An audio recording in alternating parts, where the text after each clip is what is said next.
Welcome everybody online and on Facebook. I am Jim Spiewak with KUTV. We will be broadcasting on our digital platforms for the next hour between 8 and 9 as it's 7:59 local time. The polls will officially be closing in a matter of seconds. It will be over. It'll be done. All of the votes will continue to be counted. We should be expecting some results here within the next few moments. We've got a full jam-packed hour for you. We've got reporters spread out all over Utah. We've got political experts that are going to be weighing in as these results come in. So let's go ahead and bring in Heidi Hatch, 2 News anchor Heidi Hatch, for a little bit more perspective about this entire election cycle. Heidi, you're joining us now live on Facebook and on KUTV.com, and we are just at 8 o'clock. The clock just hit 8, so your first impression now that the polls are officially closed and really what we should expect going forward over the next few hours and next few days. Well, there's a few things that we'll know very soon. I actually have my computer pulled up on another screen here watching to see when those first numbers come down. The good news is we had a massive turnout, so that's great news. But there's a few things that would be really shocking if they don't go how we expect. We expect Spencer Cox will be our next governor-elect tonight. He was ahead in the polls by about 25 percentage points, so that is our first expectation. We also have 4 congressional races. 3 of them, I believe, will be decided very early this evening. The 1st, 2nd, and 3rd congressional races. The 4th district, though, I would not be surprised if we don't actually have a winner for possibly 2 weeks. The last go around, McAdams won by fewer than 700 votes, and he did not claim victory until November 17th. So we have a lot to watch tonight. One of the little talked about races is the Salt Lake County mayoral race.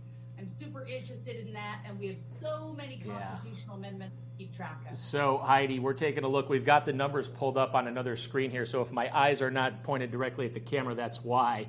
Looking at the 4th congressional district, we're showing from the elections website that Burgess Owens is up 63.5% to Ben McAdams, who's the incumbent, at just over 31%.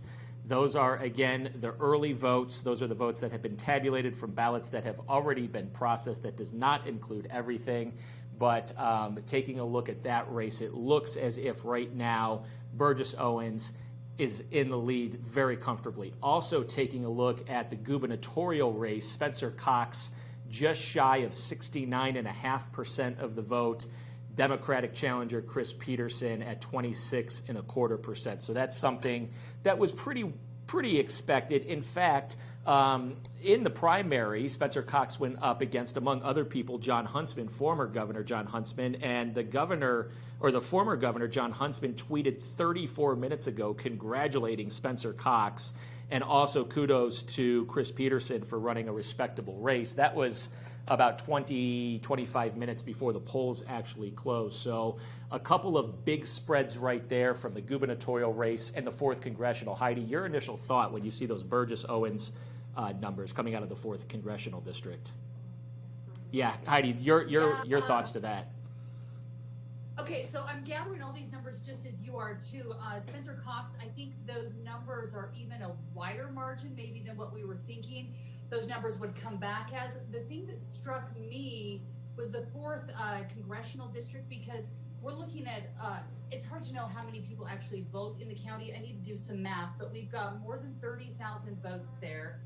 And Owens isn't even in the same ballpark as McAdams.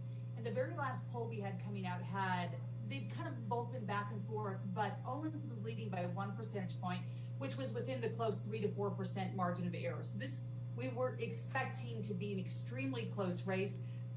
This isn't even close at all. I want to pull up some numbers from the last go around. And Heidi, while you're doing that, the AP, the Associated Press, is calling the race for Spencer Cox. So according to the AP, he is now governor-elect Spencer Cox. And again, citing those numbers, 69.5% of the vote there, a little more than 187,000 votes for Spencer Cox. So we do have folks spread out all across Utah at a lot of the different campaigns, at some of the elections offices. We do want to bring in Kelly Vaughn right now.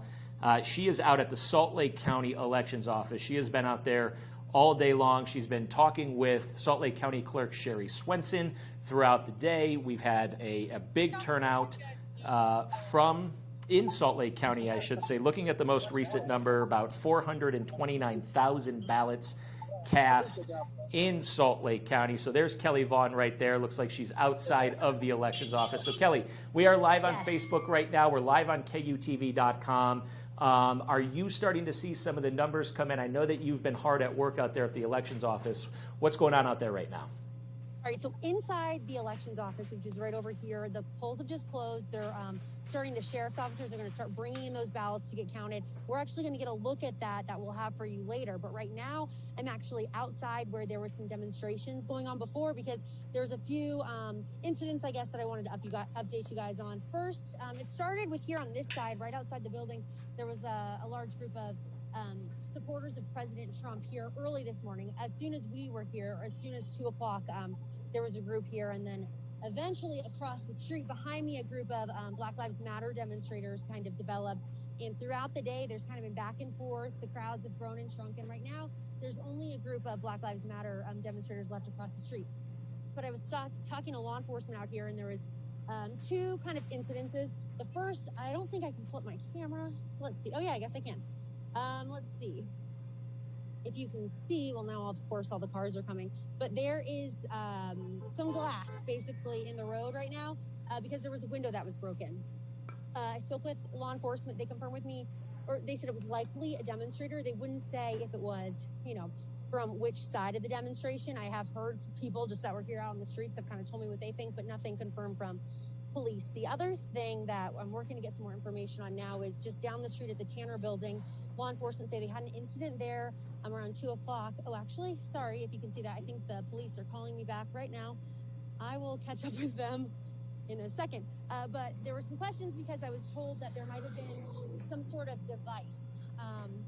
One officer told me the device was neutralized and it was fine, but he couldn't tell me more than that. So I've been working on getting some more information. So we've had a pretty steady law enforcement presence out here. Nothing too crazy's happened. They said it's been relatively calm, except for those few incidences. And they also pointed out there was a moment when the 2 counter protests kind of collided for a bit. We're kind of getting in each other's face, but nothing too bad. And as I mentioned, all that's left. I don't know if you can see behind me. Right there is some of the So Trump is up 50 to 46. Protesters. Wow. So inside the building, as we've mentioned, there's going to be counting the votes going on. We're going to get a live look at. We're going to get a look at that. And we'll have that on KUTV at 10. But I spoke with a few people. The polls weren't that busy, actually. Most people voted early, so they said they saw a shockingly low in-person voter turnout today, at least at this location. Usually they've got lines wrapped around the building, but today there was really no line to vote. It was little to no wait at all for most of the day. And we've seen a really consistent flow of cars, dropping off their ballots. But as we mentioned, the polls just closed, so they're going to start getting to all the counting and the processing here soon. But other than that, it's been pretty calm outside of those few incidences that I've mentioned to you. All right, Kelly Vaughn reporting for us live out of the Salt Lake County Clerk's office. While Kelly was doing that reporting, there were some new numbers that were updated with respect to the presidential race here in the state of Utah. This might be surprising to a lot of folks. President Donald Trump has 50.5% of the vote. Former Vice President Joe Biden has 46% of the vote. So we're talking about a 4 percentage point difference right there in the state of Utah, which is been predominantly, overwhelmingly Republican for decades now. There is a 4% spread that's separating President Trump and Joe Biden right now. And a lot of folks have said that the early vote was going to favor someone like Joe Biden. Some of the progressives would get out and or would vote early, and President Trump was encouraging his base and his voters to actually come out on Election Day. So the fact that there's a 4% spread right now might be a little bit shocking and maybe alarming to some, but again, it is not the end of the story right now. So just over 312,000 votes for President Trump and just over 284,000 votes for Joe Biden and Kamala Harris.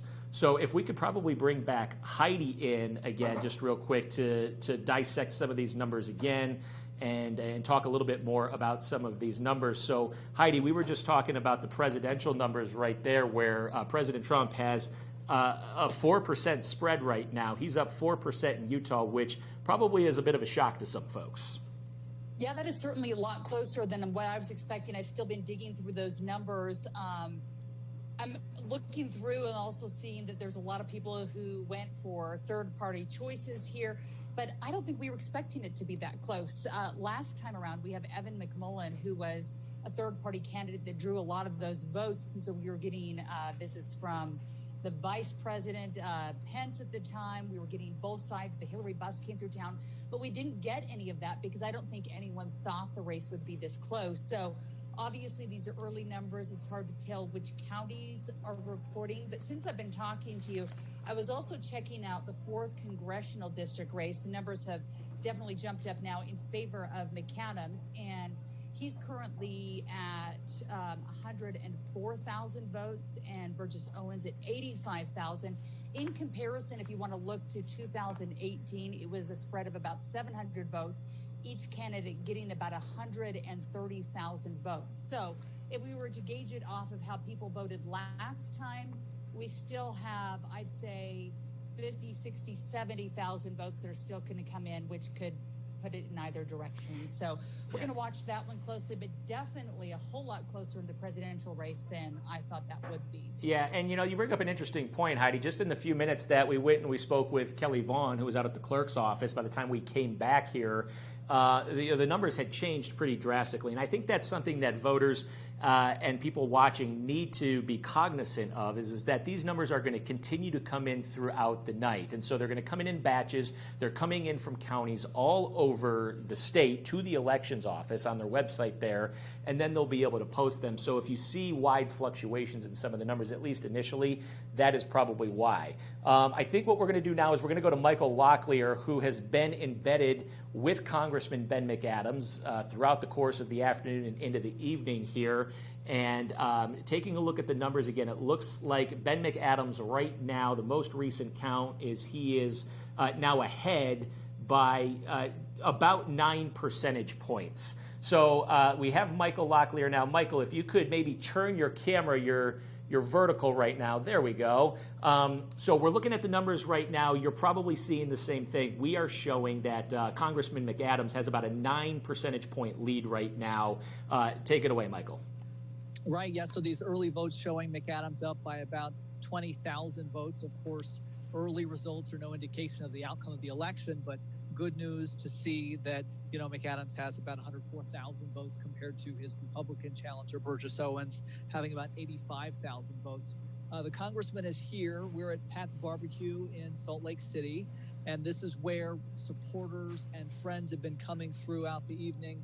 They've been meeting McAdams here as they pick up their barbecue, and this is also where McAdams will have his election night event, a much smaller event, of course, because of the pandemic, but he plans to have some close campaign staff, his very close friends and family there with him as well, to watch these returns coming in throughout the evening. Hey, Michael, you've been embedded with Congressman McAdams all day. Did he say anything to you in your talks with him and your reporting throughout the course of the day that, he thought it was important to sort of get out in front when these early numbers were released? Did that give any indication that he wanted to try to get a head start from a lot of those early votes? Did he give any indication as to if that was a good thing, bad thing, indifferent thing for him as soon as these numbers came out?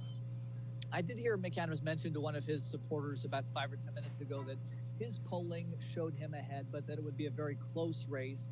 And of course, how close it is has been a topic of conversation between a lot of the people who've been coming by. He mentioned, of course, when he initially was elected against Mia Love, that was decided within a fraction of a percentage point, and that the results took weeks to be finally decided.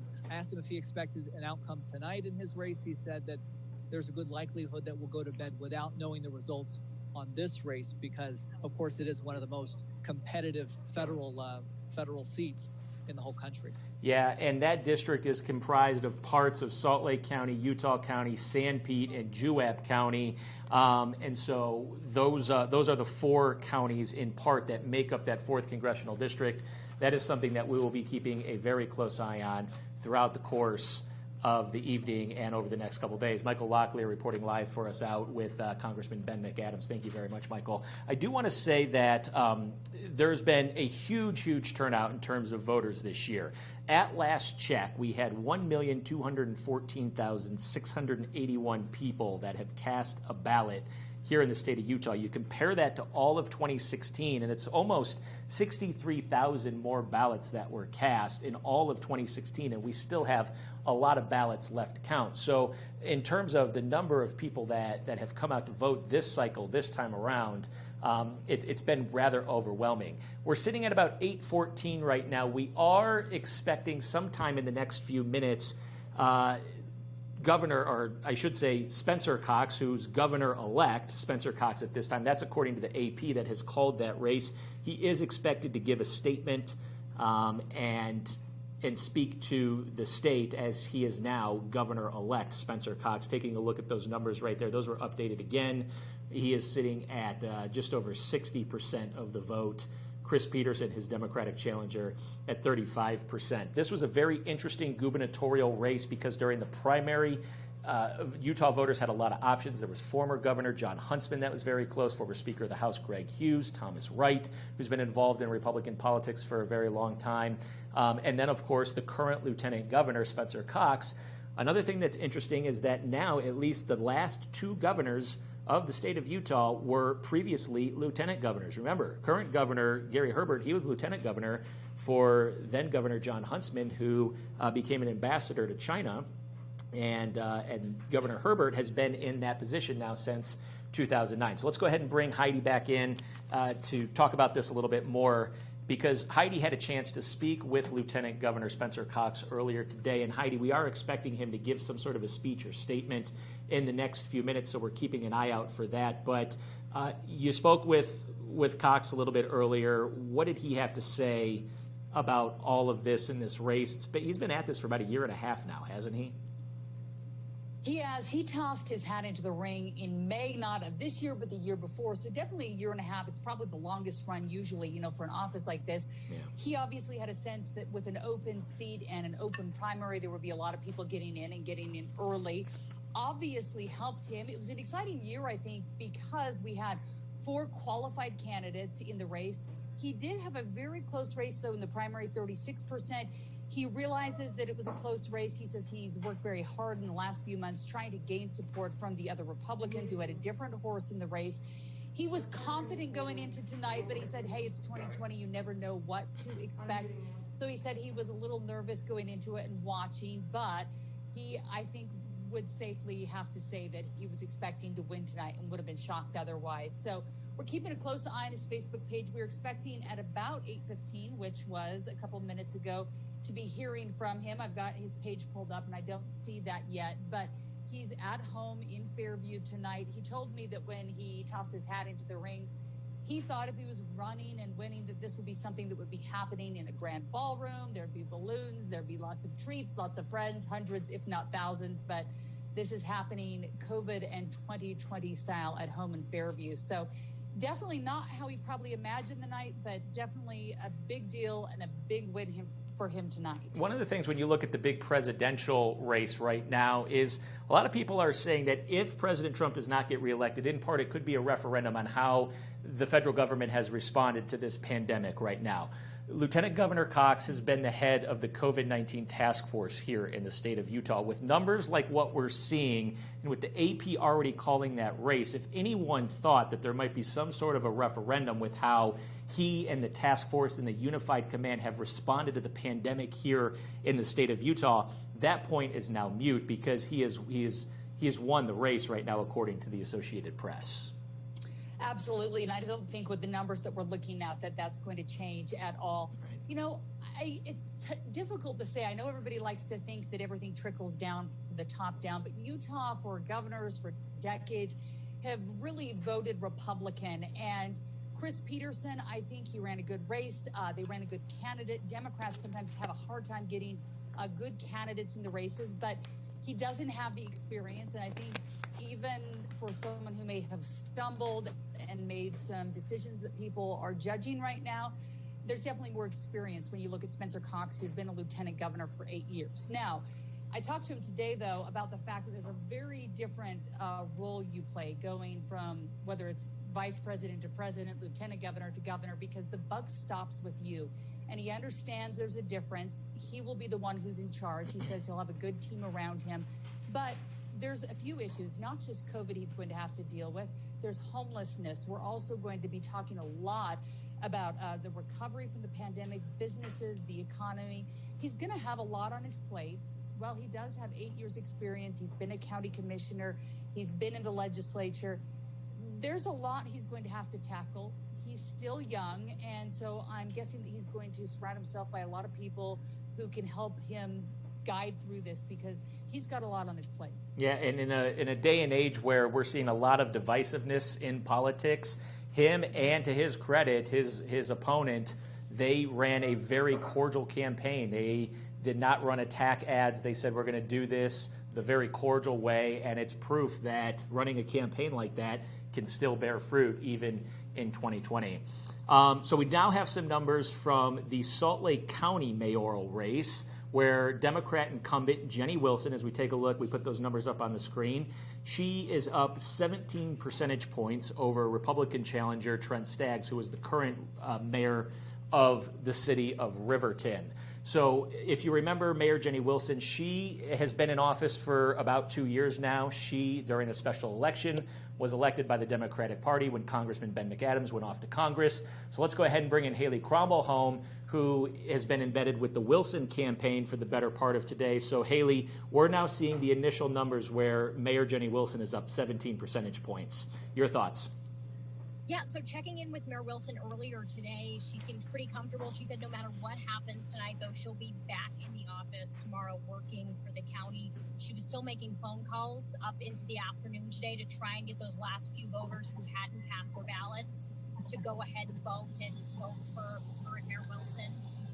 Not the traditional style watch party this evening. That's why I'm outside. I'm about to head in the next 15 minutes, get her first initial reaction on some of those numbers, but like I said, she did seem pretty confident throughout the day, and I think this is only bolstering that. And you know, Haley, there's several different interesting things here. I mean, there's still a budget that the county needs to work out. You know, there were a lot of critics of Mayor Wilson when she essentially instituted that mask mandate in Salt Lake County. I mean, Salt Lake County is a big county. I think there's 1 million or so people in the county, maybe a little bit more than 1 million people. And, you know, some said that that was maybe a bit of a hurdle that she might have to overcome. I know her opponent, Trent Staggs, was not necessarily ready to say, if I'm elected mayor, I would institute a mask mandate. It was something that I would see. But, you know, in these unprecedented times, there were some challenges that the incumbent had to take on. Yeah, you know, I do think that was a big concern for people in the county. Not everyone was in support of a mask mandate, and Mayor Wilson has been pretty outspoken about that. But in checking in with her today, she herself said that one of the main concerns that people kept bringing up when she would speak with them was coronavirus. And she seems to think that one way to get those numbers down is to make sure everyone's wearing a mask. She said it's really 3 things she kept hearing from people: coronavirus, air quality, and housing. So I think to her, the mask mandate in some ways with some voters has probably helped her. Yeah. Okay. Well, Haley Cromwell-Home says she's going to be meeting back up with Mayor Jenny Wilson here in the next few minutes to get some initial response and reaction from her. Again, these are early numbers that are coming in, but they do show right now that the incumbent, Mayor Jenny Wilson in Salt Lake County, is at 57% of the vote. Trent Staggs, the challenger, the current mayor of Riverton, at 40% of the vote. So Mayor Wilson right now has a 17-point advantage in that race right there. Thank you, Haley. We'll see you in a little bit. And so the other thing, too, to think about during this race, and if you filled out your ballot, you're well aware that there were some amendments on the ballot as well, 7 of them, in fact. And these are really important things because the amendments have the power to change the Utah Constitution. They start out by an act of the legislature. In order for this bill to pass, to go to the voters, it has to be a 2/3 majority vote in the legislature before it even gets to the voters on the ballot. That happened with 7 different amendments, A through G. And so now the voters have a chance to vote on these 7 amendments, and to pass, they just require a simple majority. So let's go ahead and take a look at a couple of them right there. Amendment C that we just saw up on the screen right there. This amendment right here would remove the term slavery from the Utah Constitution. Believe it or not, here in 2020, it is still, slavery can be given as a punishment if you are convicted of a crime here in the state of Utah. This dates back to 1895, 30 or so years after the Emancipation Proclamation was signed. Utah signed into its constitution that slavery could be handed out as a punishment. So it's looking like that is overwhelmingly going to pass, 82% in favor of getting slavery removed from the Utah Constitution. However, there are almost 145,000 Utahns that voted against that, in essence saying they want to keep slavery in the Utah Constitution, according to those early numbers that came in.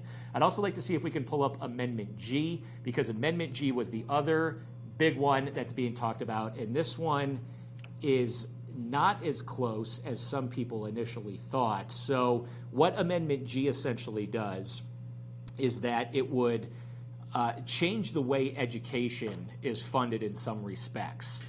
They would take income taxes and give it to children in the education system. However, there's a catch with this amendment. If this passes, then it would give the legislature at some point down the road the ability to funnel some of those funds away from its intended purpose right now. So that's up 54% to just shy of 46% against. So that is another amendment that we're going to keep a very close eye on. We are still waiting now at 8:25 for Lieutenant Governor Spencer Cox to make an announcement to the state. We were expecting that at about 8:15, but let's bring in Heidi, if we can bring in Heidi again to talk about some of this information that we got, and more of these numbers coming in. So Heidi, we were just talking about the mayoral race in Salt Lake County and also some of the amendments. It looks as if the slavery language is going to be removed from the Utah Constitution. That's up big right now, 82% to 17%. We were just talking about how 17% of Utahns actually voted against that, which would keep slavery in the Utah Constitution. But also Amendment G, which is centered around education funding, that's about a 9-point spread right now in favor of Amendment G. Your thoughts to those amendments and maybe the mayoral race in Salt Lake County? Well, let's start with Constitutional Amendment G. We did several stories on the air over the last couple of weeks trying to explain the for and the against. And we had people who in education who'd been longtime teachers or administrators that were on either side of this. And so I don't know that going into this, people at home had felt like there was a definitive answer as to what truly was the best, change it or leave it as is. So I'll be interested to see if this actually passes. Right now, it's ahead enough that you think that it possibly would. I'm going to look at the county completion report and see what counties we have. It looks like most of the rural counties are still in progress, and so they may be making a lot of the decision of whether or not this passes. But I think people take it seriously when you're changing the Constitution. We're talking about education funding, and a lot of people I talked to said it came down to the wire for them, thinking, do I change it? Do I not? Is this going to help my kids or hurt them in the end? So definitely a close race there. Pleased to see that we're finally going to get the language out of the Constitution that says that there still can be slave labor in the state of Utah. And I'm going to click back to our county races here so I can catch up to those numbers you're looking at. So the latest update has Jenny Wilson at 57% as the incumbent. I think that's kind of what we were expecting, but it looks like, I'm trying to think, she's at 167,000, Trent Staggs at 118,000. We may be getting close to about how many votes are coming in for that race, unless we have a lot larger turnout than we did the last go around. Interestingly enough, though, I'm looking at all the council seats, and they're pretty close races. So we're going to be keeping a close eye on those. David Alvord with a slight lead in the county council at number 2. Also, seat 6 is very close. Shireen Gorbani, who's been in office now for a little over a year, is winning her seat currently. So, yeah, definitely a lot of exciting races to keep an eye on. Jenny Wilson, I think a lot of people keeping a close eye on that race because there has been some frustration in both Salt Lake City and Salt Lake County over whether or not the mayors were being too strict in their COVID guidelines, if it was too much or too little. I would say from the results, though, people are saying that they're appreciating what she's done so far. But the night is not over yet.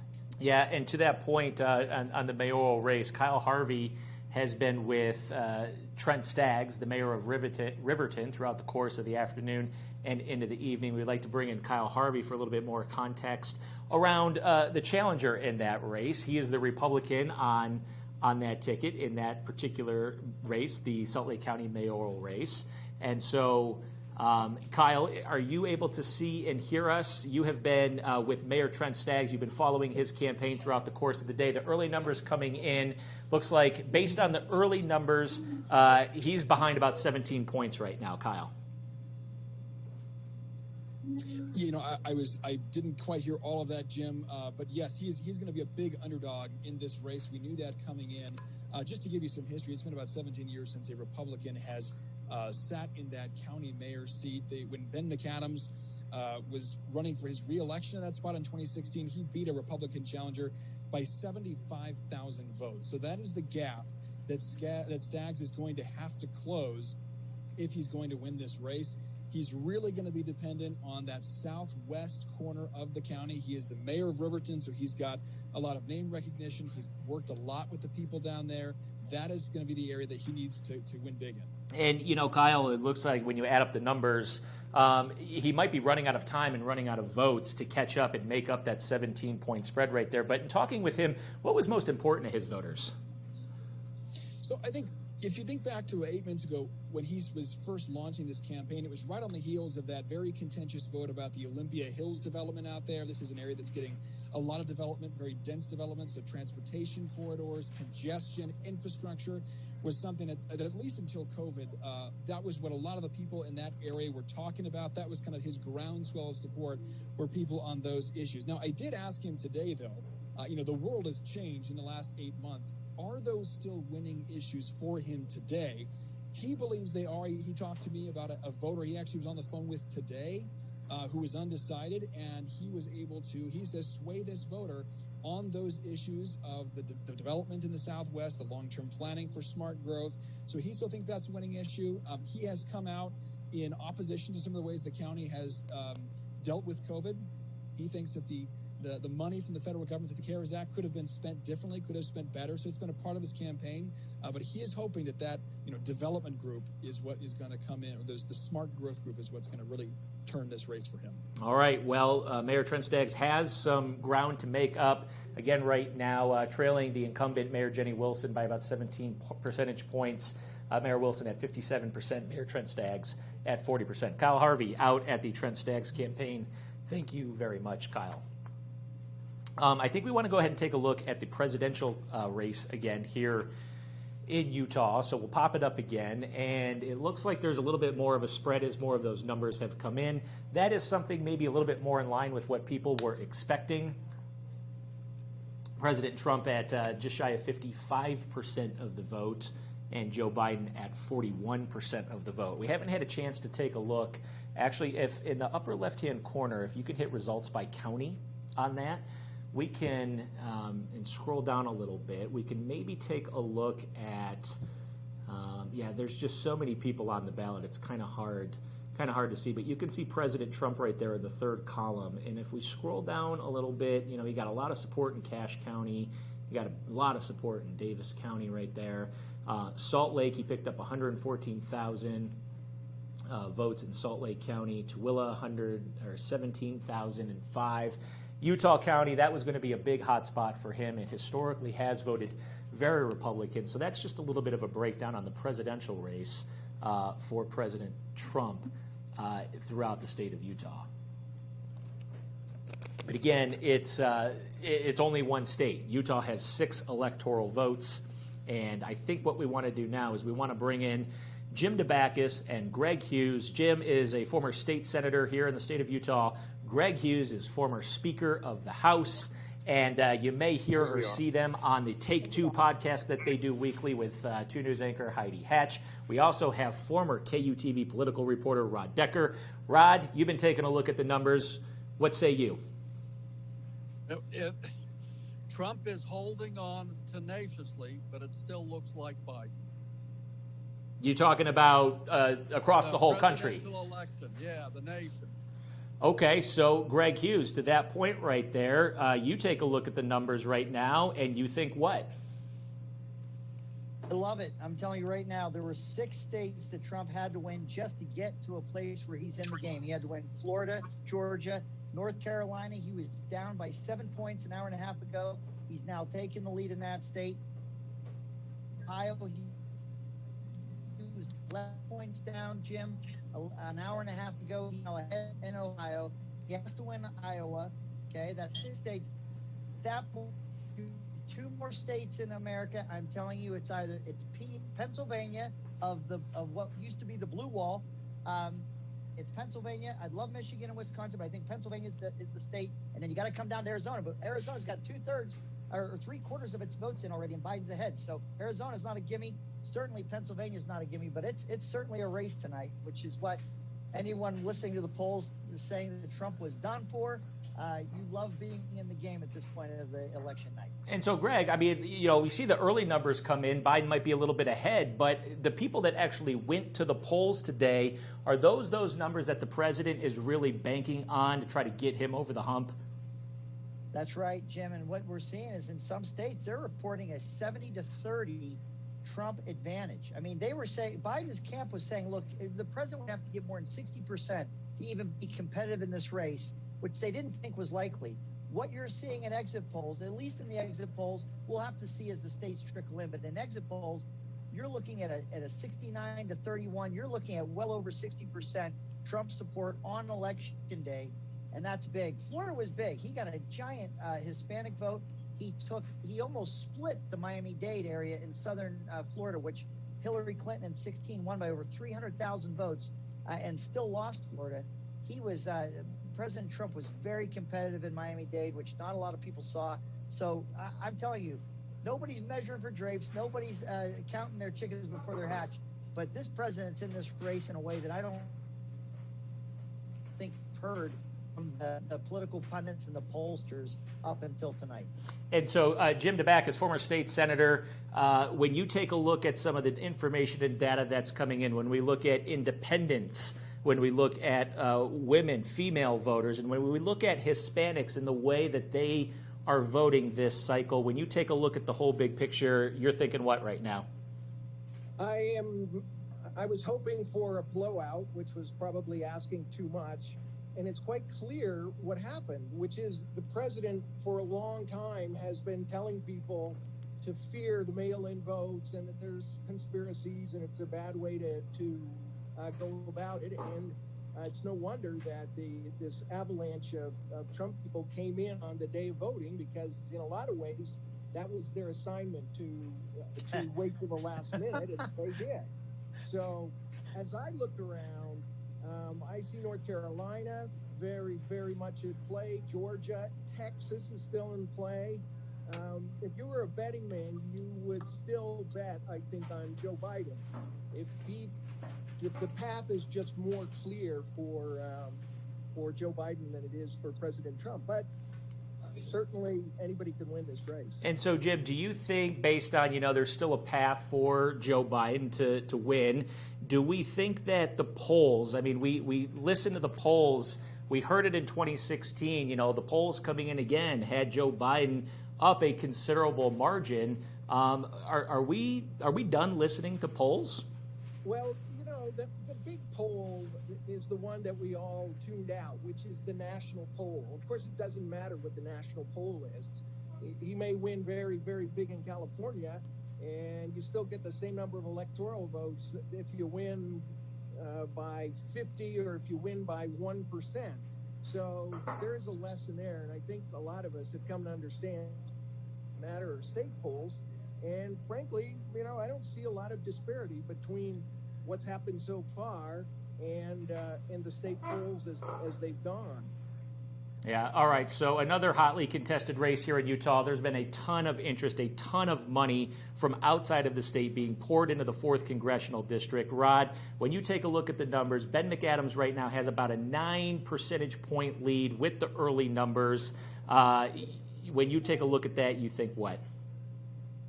I think that surprises me at how large that lead is if it holds up. The polls said the race was neck and neck. The two spent about the same amount of money. Adams is the incumbent, but Utah's a Republican state, and Burgess Owens is the Republican. So that it surprises me that Adams is doing that well in what is surely the meanest race we've ever had here in Utah, or we've ever had the meanest congressional race. They ran ads attacking each other relentlessly and viciously.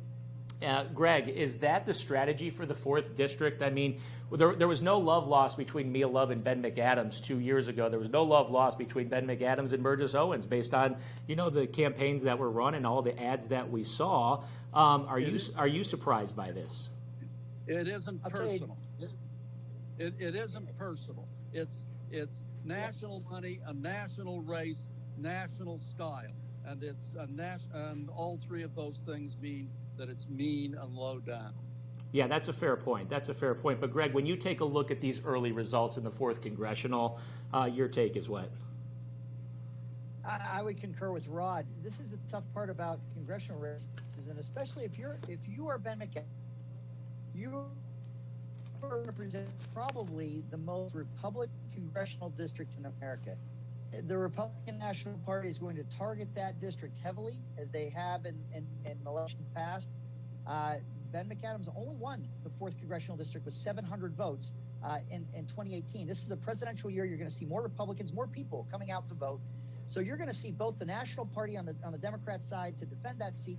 The Republicans come out. It is no wonder there's been probably up to $23 million spent on that race. And sadly, what the national parties know of both parties, they only know how to be brutal. You don't see this tone of an election in statewide races. You don't see it down ticket, but you do see it in these congressional races. They are the most vicious form of campaigns and elections you're going to see. And it's frankly what I think turns people off from even running in a competitive congressional race, because of the money from these parties that come from out of state and make these races as ugly as you're seeing right now. Yeah, we did hear from Congressman Ben McAdams a little bit earlier on 2 News saying that he wished a lot of that outside influence and that outside money were just to stay out of it and let the campaign donations in the state here really influence and fluctuate how things go. Real quickly, I do want to talk about this gubernatorial race. Really no surprise here. The AP has already called Spencer Cox as governor-elect here in the state of Utah. Taking a look at the numbers right here, he got 62% of the vote. Chris Peterson got 32% of the vote. So, Rod, we'll start with you. He was Governor Herbert's right-hand man. He was his lieutenant governor for several years. Do we think this is more of the same style of policies, or do you think Governor-elect Spencer Cox is going to implement a new style?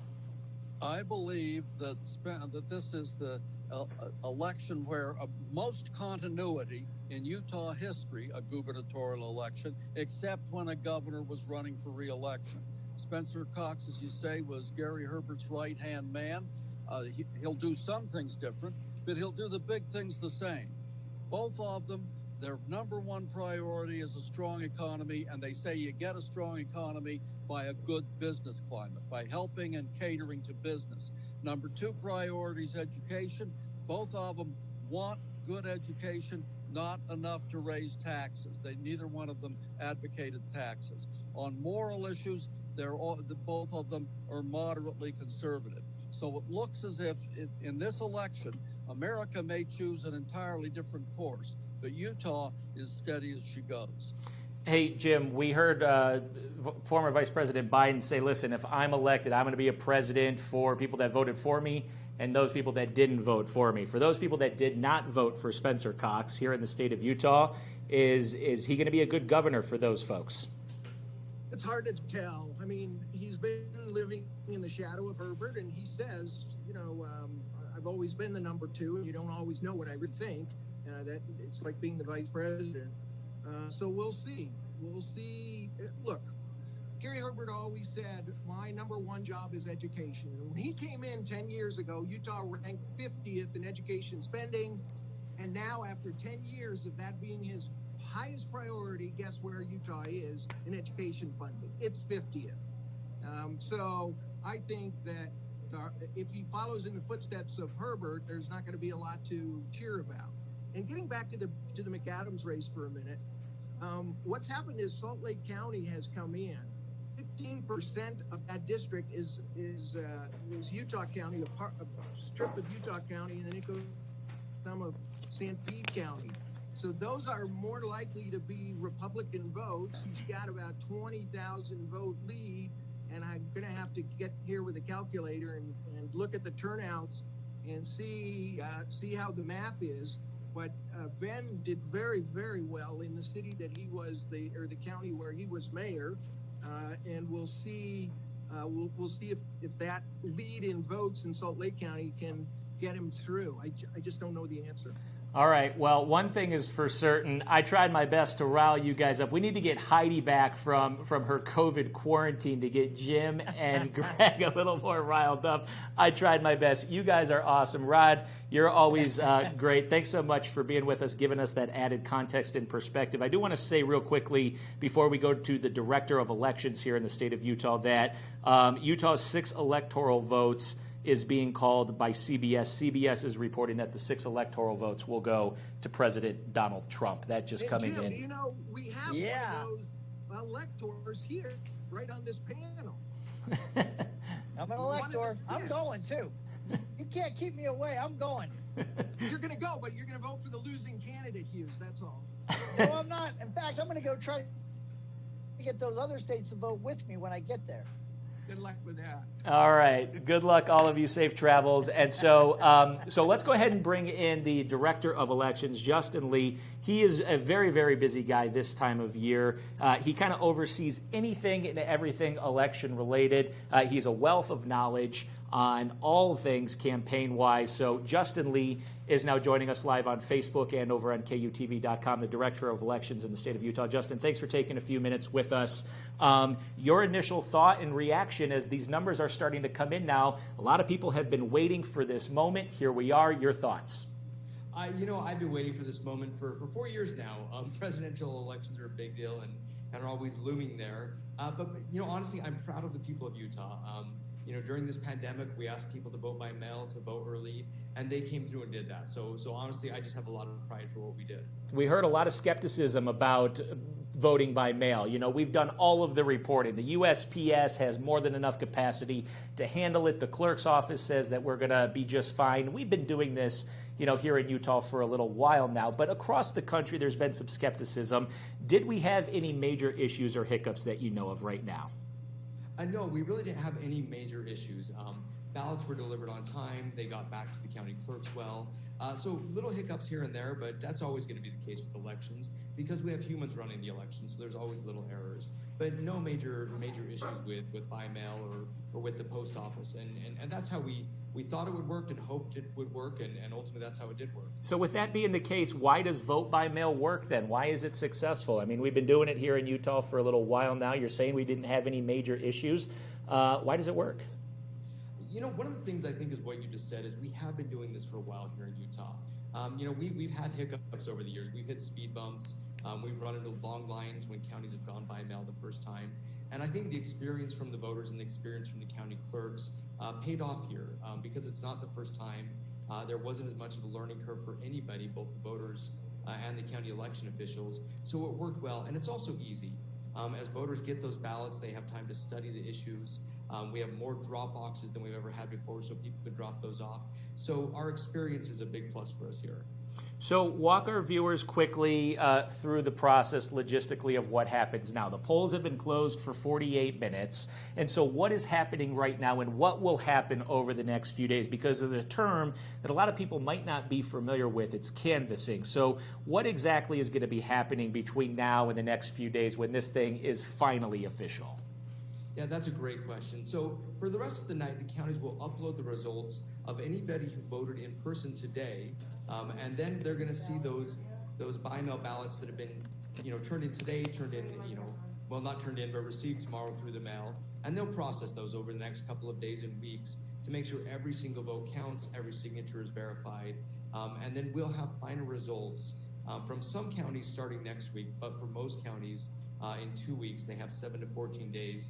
And that's when we'll get that final certification results, that canvas of results, and we'll get those final results. And that's normal. That's how it always works in elections. Yeah, and so while we're hearing from some reporting agencies saying they're calling, CBS, in fact, just reported they're calling the 6 electoral votes here in Utah for President Trump. Again, that's coming from CBS News. They take a look at the numbers, but what you're saying is that officially there's still a canvassing process that needs to be done to make sure every vote is counted and to certify the election. That's exactly right. Until we get to that official certification, nothing's done, nothing's finished. The calls are all just preliminary. So how late are you going to be up tonight? I'm going to be here till about midnight, I hear. Several counties are going to be counting for the next few hours, so we'll be here till it's done. And so do you know, are we expecting counties to be reporting at about midnight, and then that's going to be it for tonight here in Utah? That's right. We'll get updates kind of periodically throughout the night. Different counties will finish at different times in the night. San Juan County, for example, they've got to drive about 3 hours across the county to get all their results in. So we've got to wait for them. And then, we've heard from Utah County that they're going to be counting pretty late. So we can expect some more results to come in all night long. Yeah, and then lastly, Justin, at last check, according to the elections website, it looked like 1,214,000 ballots were processed. Do we know if that number has been updated, or are we still sticking at that number right now? We're sticking at that number for now. And at this point, we're watching the results come in, and those will be more official numbers, obviously. But it's a huge turnout number. Our last number was 1.15 million. So great job, Utah. Do you have any indication how many people actually voted today on Election Day here in Utah? We don't yet, and that's something we'll learn in the next few days. Tomorrow, the counties will give us an update of how many outstanding ballots there are. So that'll give us an idea of how many people voted in person versus ballots that are sitting out there. But we really don't have any of those numbers just yet. Yeah, what do we have, roughly 1.1 million coming into today, something like that? That's right, yeah. We started out the morning at about 1.1 and had added about 100,000 ballots processed just today. That's a big number. All right, Justin Lee, the Director of Elections here in the state of Utah, thank you very much for spending some time with us. I know you're busy, so your time is appreciated. Thank you, sir. No problem. Thank you. All right, and speaking of counting those ballots, Kelly Vaughn, she is in one of the areas where they are processing some ballots right now, counting those ballots. She's in Salt Lake County over at the elections office. So, hey, Kelly, we see you. Can you hear us now? Yes, I can hear you guys. Okay, so you are what? You're in the basement over at Salt Lake County, the elections office there. Looks like they're doing some tallying of the votes. Yes. Okay. So they already pretty much finished sorting all the paper ballots. So that's kind of what was going on over here. They have to they get on all the paper ballots that were left in the drop boxes from all 59 voting places in the county. And then they weigh them all. And then that's how they decide how many votes they have. And I'll take you guys over here. They were just having a meeting, so I don't want to interrupt. But this is where they are counting the digital votes. So all the touchscreen voting that you do, it comes in a flash drive, and then it all comes here. I'm trying to flip this so you guys don't have to stare at me. And this is where all those flash drives and everything gets tabulated. You can see over here is where all their information is coming in. They said they processed around 290,000 votes. 290,000, you said. Now, Kelly, is Yes. there any indication? Not just today. I know you've been speaking with Sherry Swenson, the clerk there in Salt Lake County. Does she have any idea how many people actually came and voted today? Yes. Okay, hold on. I don't know if this is going to make me leave the screen, but I have to check my notes really quick. Sorry. Okay, so she says 21,000 people came and voted. That's just in the touch screen voting, not including the ballot drop-offs, and that's for the county, so 21,000. Yeah, and we all know it's much, much easier to just go up to a drop box, drop your ballot in that drop box, and then you're gone, you're on your way. You don't have to wait really in any lines. You don't have to come into contact with any people. So I would hazard a guess that there were quite a few people that dropped off their ballots in those drop boxes today. Some people are a little bit more traditional. They like to actually go in person, physically touch a screen to vote. And so you're saying about 21,000 of those touch screens, huh? Yep, that's right. And so how it happens is maybe I can see if they'll show you. All that information comes kind of in the middle of their meeting. Can I show these flash drives? Oh, okay, maybe not.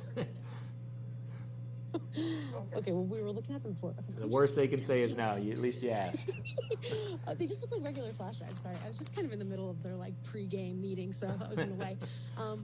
But they just look like regular computer flash drives. And That's taking the viewer someplace they can't go. Exactly. That's what we try to do. Meeting. So UPD, they are the ones that we saw them bringing in all the paper ballots and as well as those flash drives in these big bags, just wheeling them all down here. The police bring them, and then they came over here, and these are some of the machines that will eventually tell us like who voted for who. But right now, their first task is just getting a number of how many they have to count, and then I'll walk you guys over here until they tell me to stop. But I think they're okay. Yeah, I've been over there. Sherry Swenson, the clerk in Salt Lake County, she's rather accessible to the point that she can be. So she likes to let the viewer know exactly what it is that they're doing to give some context and perspective. These are all the paper ballots from today, from across the 59 voting locations, or?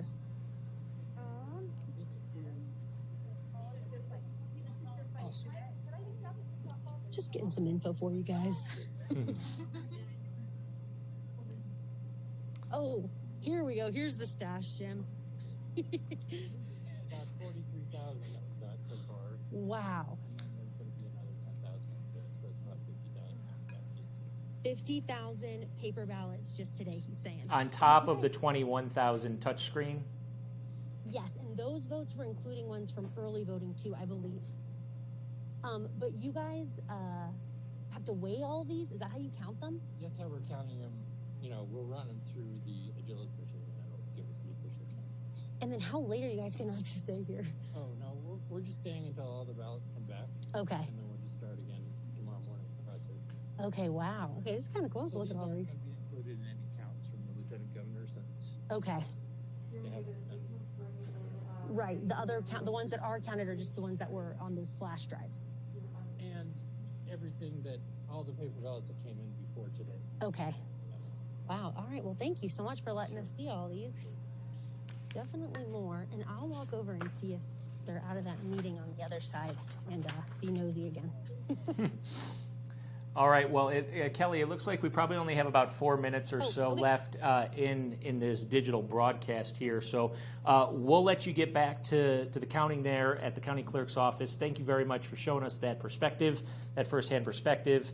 And we're going to bring in Heidi Hatch back in here for the last few minutes to wind down our coverage here, our 2020 election coverage. It's been a very, very busy night. There's been a ton of numbers and ballots that have been coming in. We just heard from Kelly Vaughn, who said there were upwards of 70,000 people that cast a ballot in Salt Lake County today between the digital and the paper ballots. Heidi, since we last spoke with you, CBS News reported that the 6 electoral votes here in Utah are going to President Trump. And so your final takeaway in the last few minutes as these numbers continue to come in.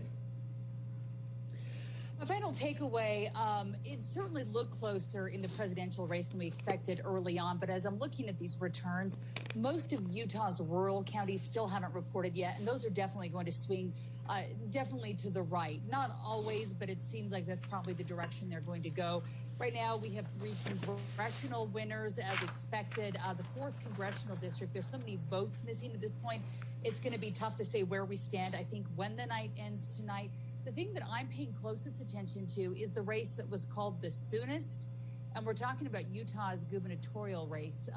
We're talking about 63% for Spencer Cox, Chris Peterson at 32%, and a few percentage points to other candidates. The interesting thing is we were expecting an acceptance speech from Spencer Cox, now the governor-elect, a few minutes after 8 o'clock when those votes were released. He still has not made that acceptance speech. My sources are telling me that they are waiting at this point for his opponent, Chris Peterson, to concede that race. We know that in elections, usually one calls the other. They congratulate them on a race well run.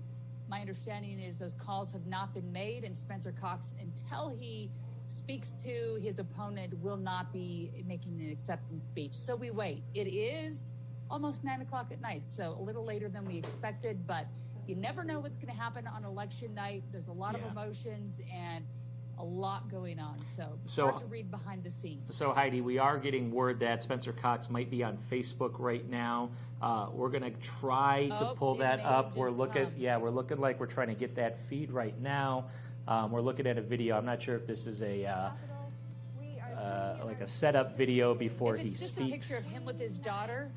1,000 signatures. That Yeah, this has been live for about an hour, waiting for that announcement to come. Okay. I did speak to someone a few minutes. Oh, they're starting. Here we go. So let's listen in. I'll be quiet. 500 volunteers. Nobody's going to outwork us. This is Senator Henderson, my running mate. I mean, she's amazing. We did really well. So. Absolutely, yes. Yeah, I picked the best person in the state. I think it might be something different because she says he's talking.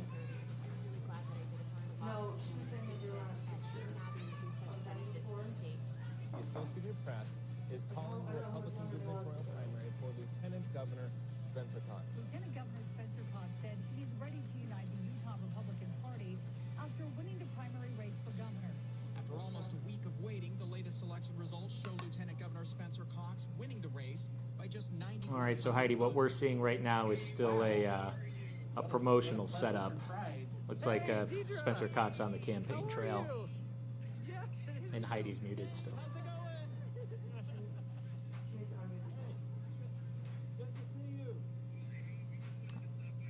Heidi, if you can hear us, you need to unmute on your end.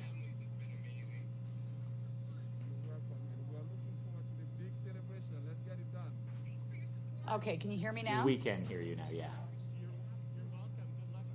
I don't know what happened there. So I was listening to that video. It looks like it's kind of some best of clips from the campaign. Right, yeah. So I think they're putting this on there because they've had that graphic up for about an hour now. So again, this is a campaign where we saw that joint ad in the last week where they were extremely civil. They did this together.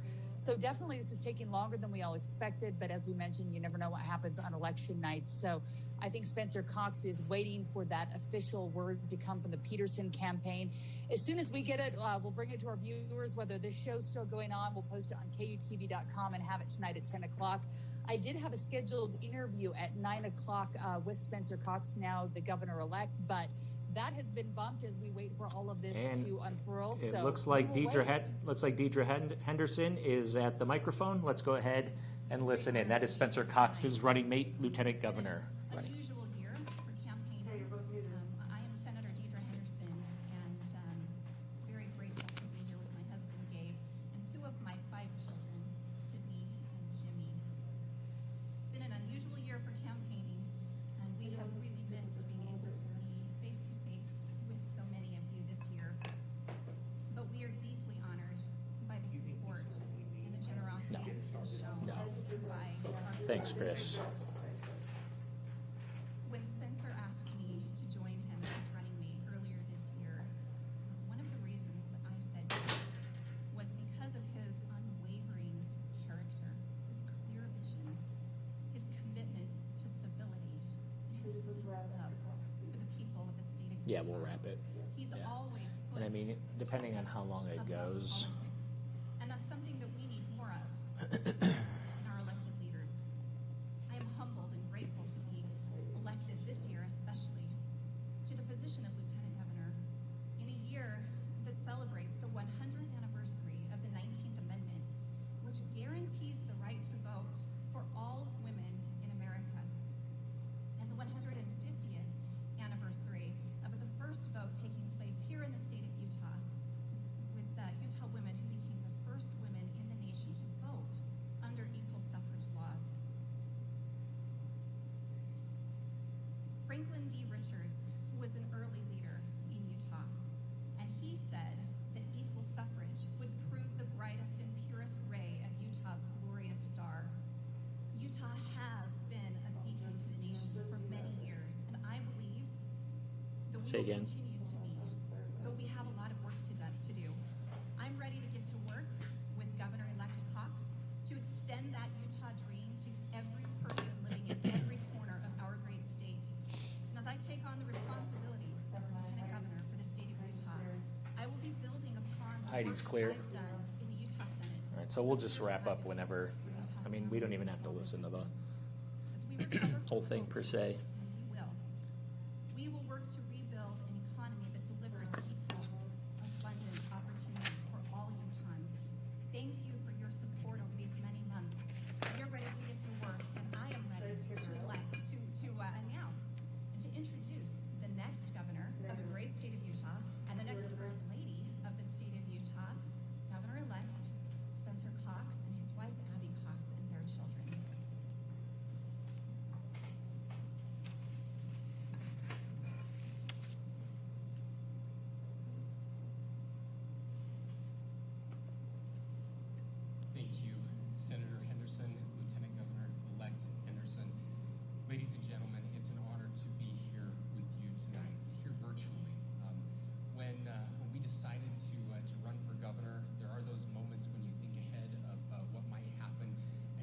imagine that closing night of an election in a ballroom in a hotel with hundreds or even thousands of supporters there cheering us on as the results are announced.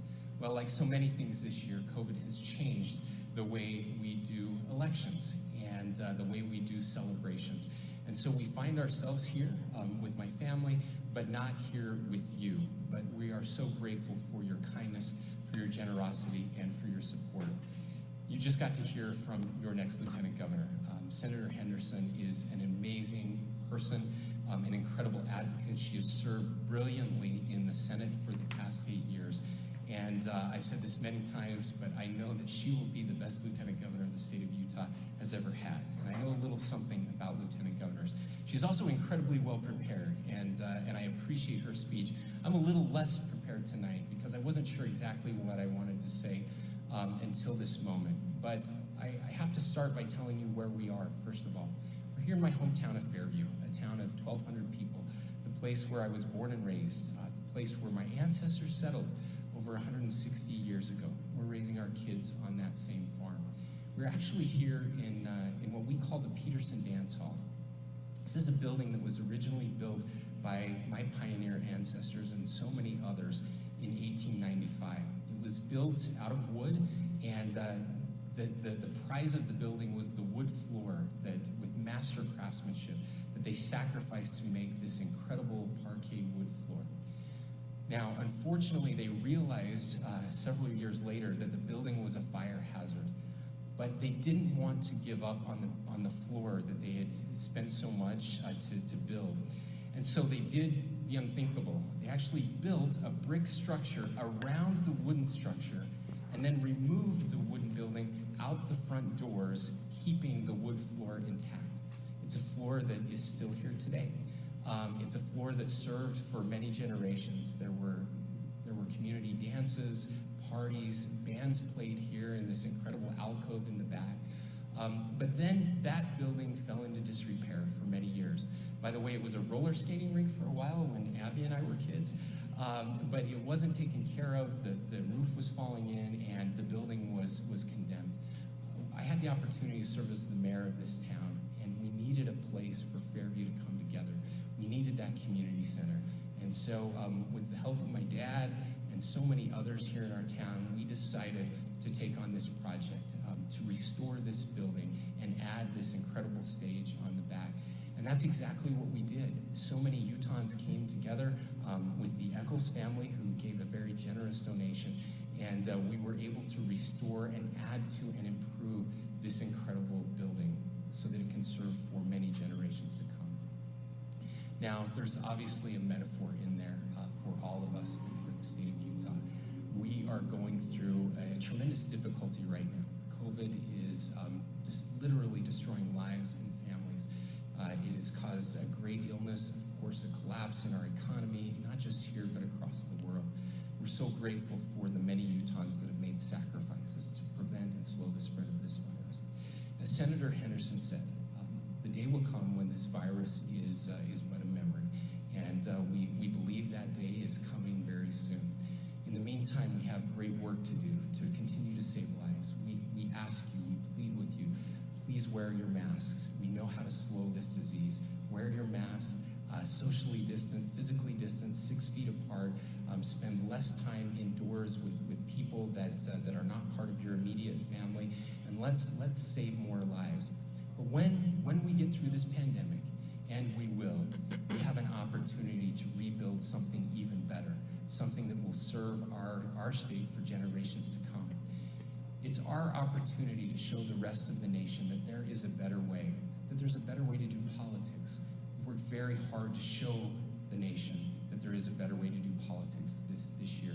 I want to thank my opponent, my colleague, Chris Peterson, Professor Peterson, who ran an excellent campaign. He didn't pull any punches. We debated the issues, and he debated them very firmly. He debated them strongly. He debated them often convincingly.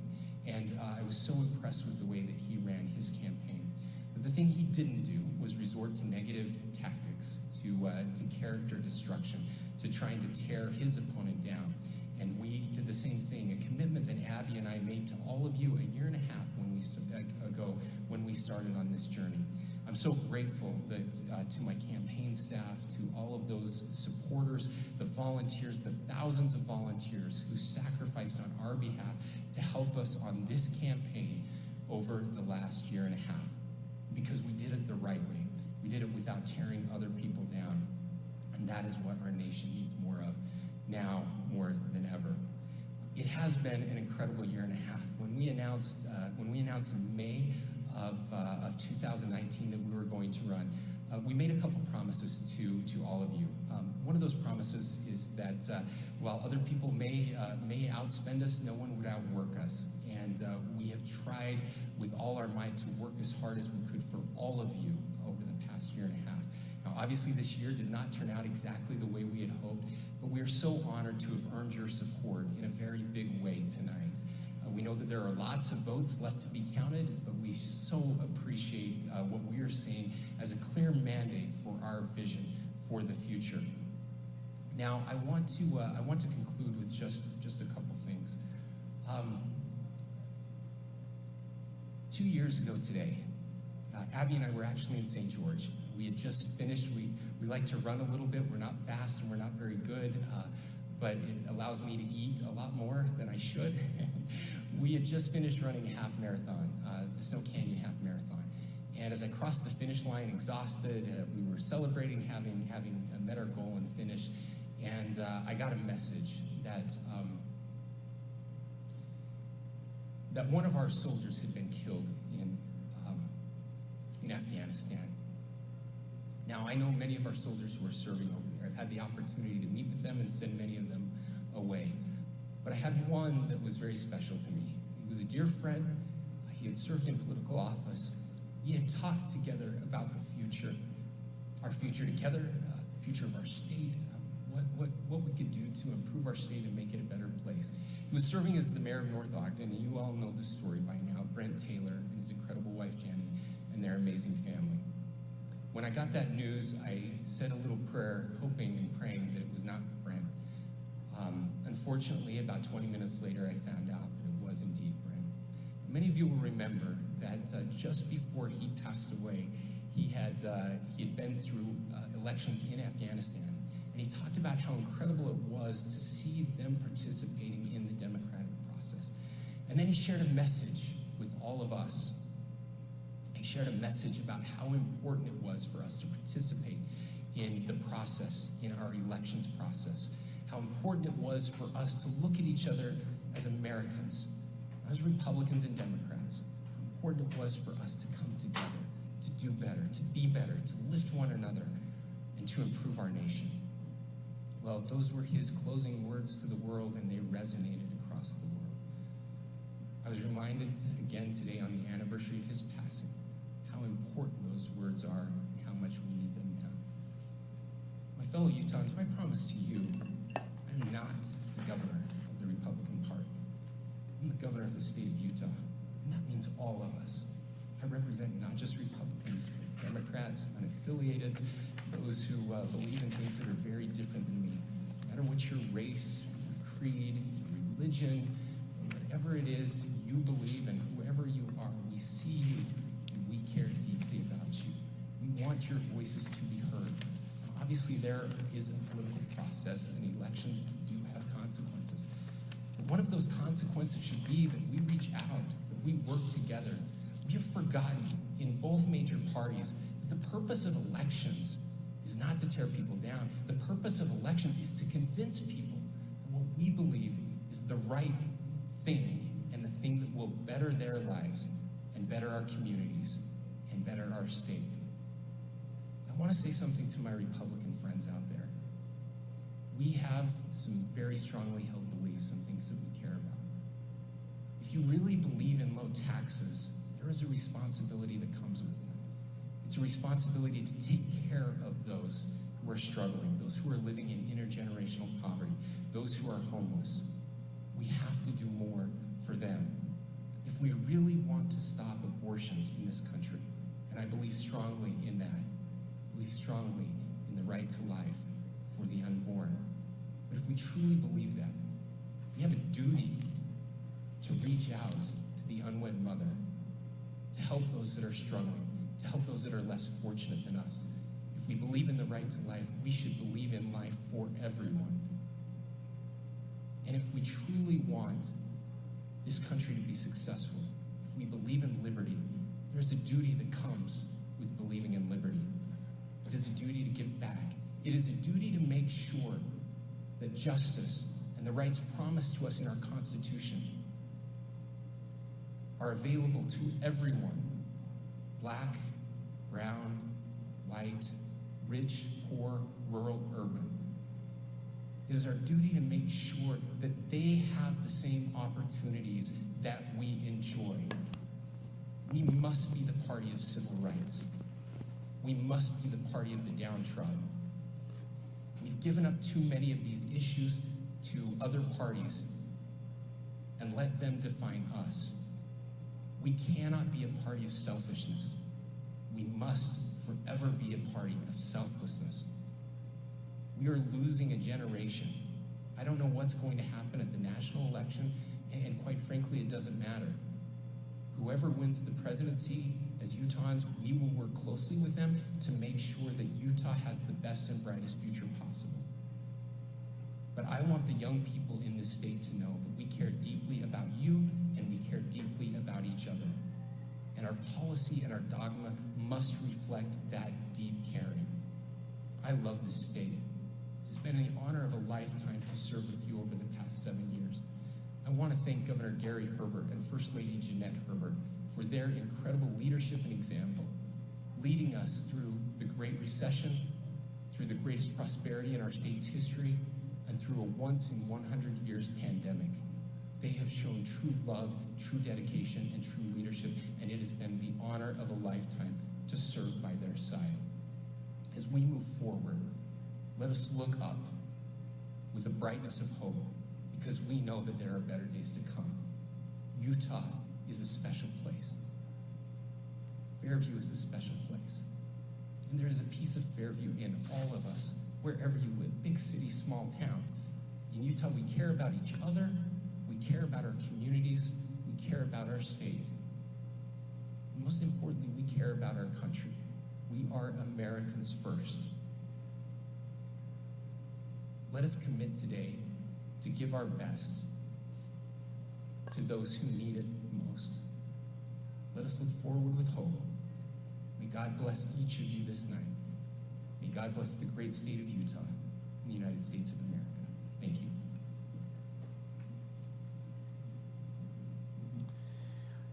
You just listened to Spencer Cox, governor-elect here in the state of Utah, give a speech. He did not necessarily say that that was an acceptance speech, although he is up pretty dramatically right now with the early votes that have come in. The race has already been called by the Associated Press.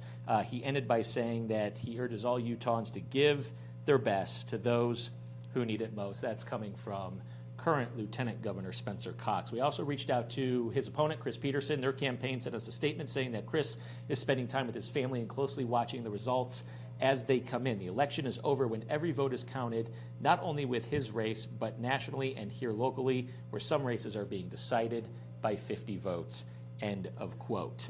It is 9:18 local time. The polls have been closed for an hour and 18 minutes here in Utah. There are still a lot of votes to be counted in a lot of races. We will continue to do that here at KUTV on air at 10 o'clock. We will have full coverage throughout the evening and throughout the night, also online at KUTV.com where you're watching right now, and on our social media channels, including Facebook, where you are also watching right now. I'm Jim Spiewak, anchoring this digital coverage for the last hour and 20 minutes. Thank you very much for being with us, and we will see you again on 2 News at 10 o'clock and through the rest of the evening and into tomorrow. Still a lot of votes to be counted. We will be with you every step of the way. Thanks for watching.